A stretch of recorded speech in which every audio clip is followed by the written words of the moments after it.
Listener discretion is advised. Given that the sale of art is so unregulated, it is important for collectors to purchase through credible galleries that give the utmost scrutiny to each new piece in their possession. One such gallery was the acclaimed Knoedler Gallery in New York City. Nerd alert. Nerd alert. Nerd alert. This gallery was founded in 1846 and became a hub for the art-loving elite dealing original works primarily of British and Russian origin.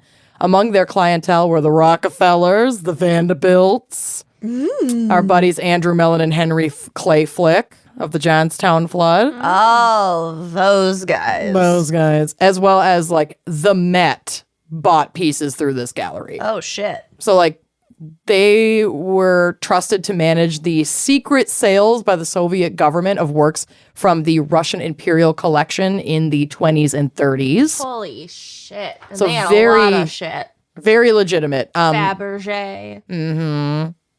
And the gallery stayed in the family. It passed from its original founder upon his death to his nephew and then to a grandson before it was sold to collector Armand Hammer. I think I use his toothpaste. I think I have a massive crush on him, Army Hammer. No. You don't. He's terrible now. Shit He just is? came out like last week. What You gotta happened? Scrub it. He's A lot like, of not consensual, creepy, sexual, A lot of- cannibalism stuff. Cannibalism? yeah, he Which the fantasy is fine, but the consent is lacking. yeah, there was some Correct. serious consent issues with like I don't even want to say like Lucy, you can go ahead and check out of the rest of my segment while Yeah. you just Google it's it. a lot to catch up on. Yeah, it's a lot. You have work to do. Yeah.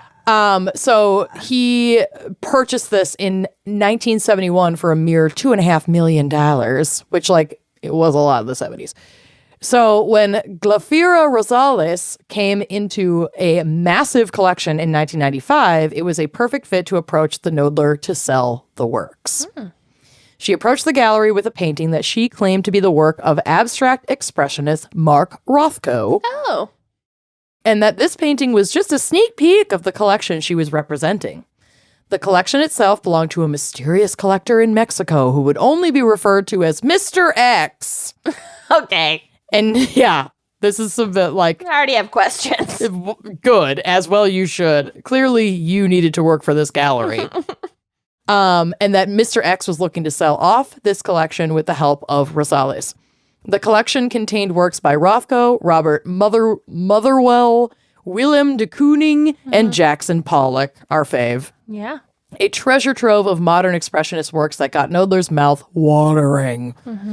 So these works had gone for tens of millions of dollars in recent years, and the well had seemingly run dry on original modern expressionist pieces. So Knoedler's gallery was like, hell yes. Yeah, there's a huge market for it. Yeah, and like, we won't see it. low supply.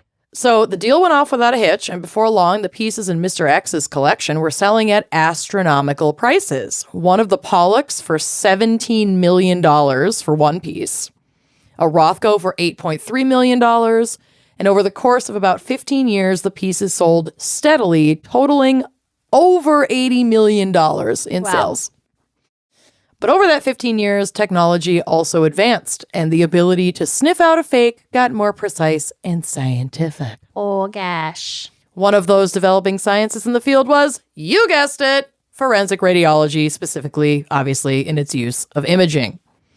So this is from the Balboa Art Conservation Center. Quote, X-radiography, the same technique used to look at broken bones in the human body, is also used to see inside of paintings. X-radiography Dogs uses... at playing poker.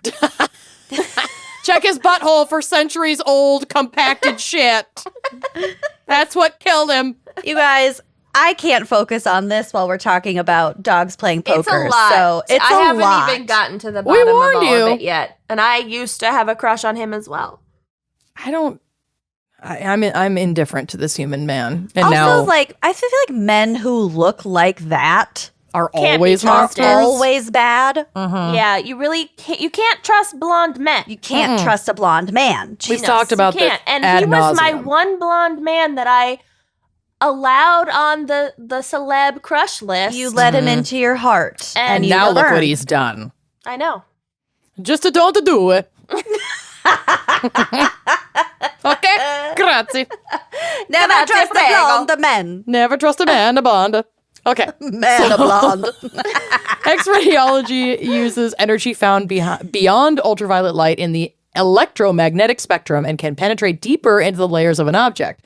X-radiographic detectors record the differences in densities in a painting. So dense areas appear white on an X-ray because the denser materials contained in an object impede the penetration of rays. And essentially, The bones. there you go. So that does kind of answer that question. Essentially, X-radiography is a record of the varying densities in the painting. Thick wood appears whiter than surrounding areas because it is physically denser, while lead white paint appears whiter because it is chemically denser than other paints. So with X-rays, conservators can see paint losses, tears, or changes made to the painted composition. This non-invasive technique can also help with looking at canvas weave and the construction of wooden panels. All of this examination helps us to understand the painting's construction, material history, and its condition, Okay. as well as whether or not it is legitimate. So upon inspection of one of the Pollocks, the signature itself became the downfall. The imaging revealed that the signature was forged because it was traced like with a needle, and they could see like the layers of the paint in the image. Further microscopic analysis uncovered the presence of red 170 in the painting, which is a newer pigment and was barely available until long after Pollock's death. Interesting. Cool. I know, isn't this kind of cool? The needle signature The needle is really thing is cool. When Bill and I were in Amsterdam, we went to the Rijksmuseum, and they had kind of like petitioned off a specific area in a huge room in the museum because they were working on an analysis of a painting that had been already deemed legitimate, but they were like analyzing the painting and digitizing it before like cleaning it up. And it was like floored. It's an entire wall. I mean, this painting was massive, and there are all these, it's like they're in a glass, like airtight, regulated chamber with this huge painting, and they're on a crane doing these image scans, and you could like watch it coming into the computer and watching them analyze each piece. That's fucking cool. So they can prepare to like refurbish this giant work. It was so cool. It was so fucking cool. Anyway, so it was kind of neat to then do this case and be like, oh, that's actually a piece of the technology that we saw them using at the museum in Amsterdam. That was super neat. That's really neat that they just Had that be had open. that as essentially a display. As It was a awesome. I exhibit, mean, you yeah. couldn't get anywhere near it. Like literally they were in a chamber, like a glass chamber. And Yep, then still. I don't know if any of the actual like refurbishment of the piece was done out in the open. I think there would be a lot of pressure. But the analyzing I wouldn't process, I wouldn't want to do my work like behind a the glass lady wall. who redid the Jesus, tapping on the all fucked up. I was just thinking about that horrible baby Jesus. Yes. Oh, Looks like so a bad. Furby. Oh no. It was so bad. So once these discoveries were made, the galleries call in the big guns. Like if a gallery suspects that something is fraudulent, they are trying to be on it as soon as possible. So one of these superheroes is Orion Analytical. This is a company that is really just one person, this forgery expert named Jamie Martin. And he does micro niche materials analysis and consulting in the art world. So Jamie's resume is legit, having examined and either certified or discredited everything from, quote, Egyptian artifacts to rare bottles of wine. Oh. So if you suspect that $300 bottle is actually $2 Chuck, Jamie is your guy. Slash, you probably can't afford him. Yeah. Don't call him about our wine. Our wine's legit. So Jamie relies on multiple tools and technologies to spot a fake because, in his words, quote, we're analyzing samples so small they're invisible to the naked eye. So microscopy and radiology are key to the imaging and evidence collection in his work. When analyzing potential forgeries, he can also determine if the work was painted over an existing painting or an alteration of an existing work, if the materials are consistent with the timeline of the work, the signature authenticity, all dead giveaways that are not always easy to find. And in terms of like the layering or augmenting an existing painting, that's where that X-ray imaging comes in super handy. Isn't that in Thomas Crown Affair? I think so. Where they're Yeah. like Saving Private studying Ryan, they're, being like, John study- Malkovich. Yeah. Dead They're Poet studying Society. a painting and they're like, there's another canvas Beautiful under mind. here. And they're like, oh, well, Monet frequently reused his canvases. And then it's dogs playing poker. Uh-huh. Check his butthole. Anyway, it's a good thing that he figured out that the Your Pollock neighbors. was a fake. Because His dick fell off. his dick fell off. Check his butthole. Check his butthole. Anyway, because it sure as shit was not the only fake of this collection.